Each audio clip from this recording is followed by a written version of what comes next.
नमस्कार मंडळी, food with mamma मध्ये तुमचे स्वागत आहे. आज आपण खूप छान रेसिपी बनवत आहोत. तुम्ही बघू शकता, वा मस्तच घरभर असा सुगंध दरवळत आहे. एक एक दाना असा मोकळा झालेला आहे मस्त. त्यावर जर असं गाईचं तूप, साईडला जरा लोणचं घालून घेऊया.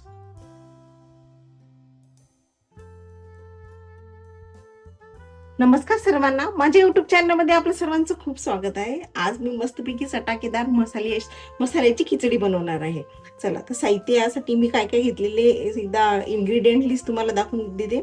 इथे मी 4 मिरी घेतलेले, 3 लवंगा घेतलेले आहे, एक स्टार अॅनिस घेतलेलं आहे, तमालपत्राचं एक पान घेतलंय, साधारण अर्धा इंच मी दालचिनीचा तुकडा घेतलाय आणि 1 चमचाभर जिरं घेतलेलं आहे. इथे मी शेंगदाणे घेतलेले साधारण 1 वाटी. आता इथे फ्लेवरिंग साठी लसण घेतलेलं आहे साधारण 5-7 पाकळ्या, अर्धा इंच आलं आणि थोडीशी मुठभर कोथिंबीर. मसाल्यामध्ये मी हळद घेतलेली साधारण अर्धा चम्मच, 1 मोठा चम्मच मी गरम मसाला घेतलेला आहे, अर्धा चम्मच मी लाल तिखट घेतलेलं आहे, काश्मीरी लाल तिखट आहे हे, चवीनुसार मीठ घेतलेलं आहे आणि अर्धा चम्मच मी धना पावडर घेतलेली आहे. आता इथे मी थोडे व्हेजिटेबल्स पण घेतलेले आहे.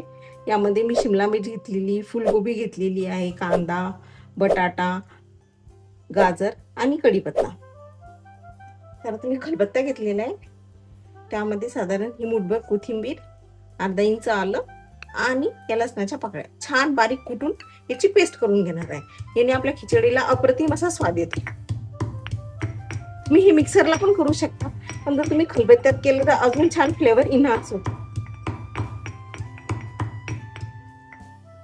आता मी सर्व भाज्या इथे कट करून घेतलेल्या आहे. इथे बटाटा पण कापून घेतलाय आणि तो पाण्यात भिजत ठेवला, म्हणजे तो काळा होणार नाही. आता मी कुकर तापत ठेवलेला आहे. आता त्यामध्ये साधारण आपल्याला 2 मोठे चम्मच तेल घालायचंय. आता इथे मी तेल टाकून घेतली. साधारण तेल चांगलं तापू द्यायचंय. तेल चांगलं गरम झालं की त्यामध्ये हे सुके मसाले जे घेतलेले हे टाकून घ्यायचे आणि हे तमालपत्र हे छान मिक्स करून घ्यायचे. मसाला छान तडतडला, जिरं पण आपलं सुटलं की त्यामध्ये आपण जो लसण, अद्रक आणि कोथिंबीरची जी पेस्ट केलेली ती टाकायची. ती साधारण 1 मिनिटभर परतायची आणि गॅसची फ्लेम ही मीडियम टू लो ठेवायची. आता यामध्ये मी कढीपत्ता घातली थोडासा, यांनी पण फ्लेवर छान इन्हान्स होतो. आता जरा कढीपत्ता तडतडला की यामध्ये मी हे 1 वाटीभर शेंगदाणे घालून घेतले आणि शेंगदाणे पण चांगले खरपूस होईपर्यंत आपल्याला तेलामध्ये फ्राय करून घ्यायचे. शेंगदाणे जरा झाले की आपण एक एक भाज्या घालून घेऊया. सर्वप्रथम मी ही गोबी घेतलेली आहे, त्यानंतर बटाट्याचे काप जरा हलवून घ्यायचे. जरा बटाटा आणि गोबी फ्राय झाली की त्यामध्ये मी हे बारीक चिरलेले गाजर घालून घेतले. सिक्वेन्स वाईज भाज्या टाकायच्या, म्हणजे त्या शिजण्यास मदत होते. गाजराच्या नंतर मी इथे आता 1 मोठा चिरलेला पातळ असा कांदा घालून घेतलीये. तोही आपण छान लालसर होईपर्यंत या तेलामध्ये फ्राय करून घ्यायचा. आता लगोलगच शिमला मिरची घालून घेते मी आणि याला पण साधारण 3 ते 4 मिनिटं सगळ्या भाज्या चांगल्या मऊ होईपर्यंत परतायचं. म्हणजे जी आपण लसण, अद्रक आणि कोथिंबीरची पेस्ट केलेली ना, त्यामुळे आपल्या खिचडीला छान फ्लेवर येतो. आता यामध्ये मी टोमॅटो घालून घेतलीये. टोमॅटो सर्वात लास्ट मध्ये घालायचं, कारण की ते लगेच मऊ पडतं ना त्यामुळे. आणि हेही छान मिक्स करून घ्यायचं.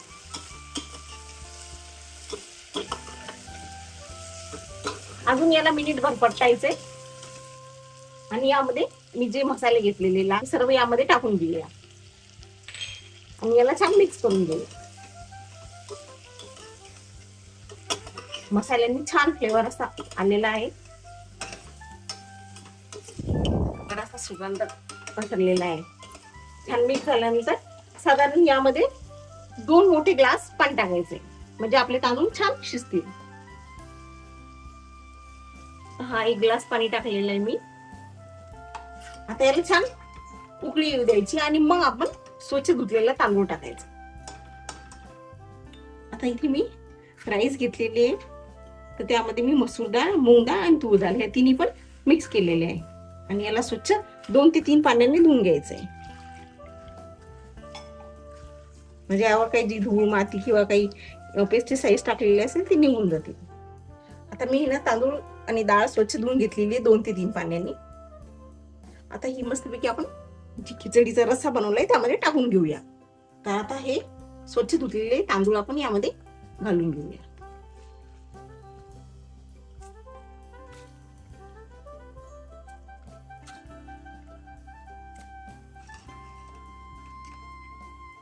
छान मिक्स करून घ्यायचं हे.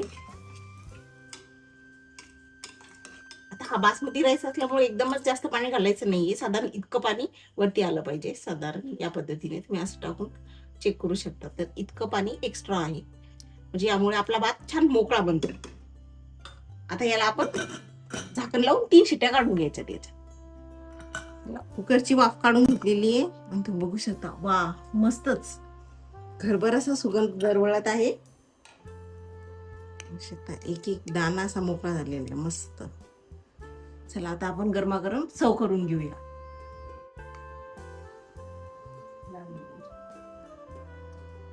जरा कोथिंबीर पेरून घेऊया, त्यावर जर असं गाईचं तूप,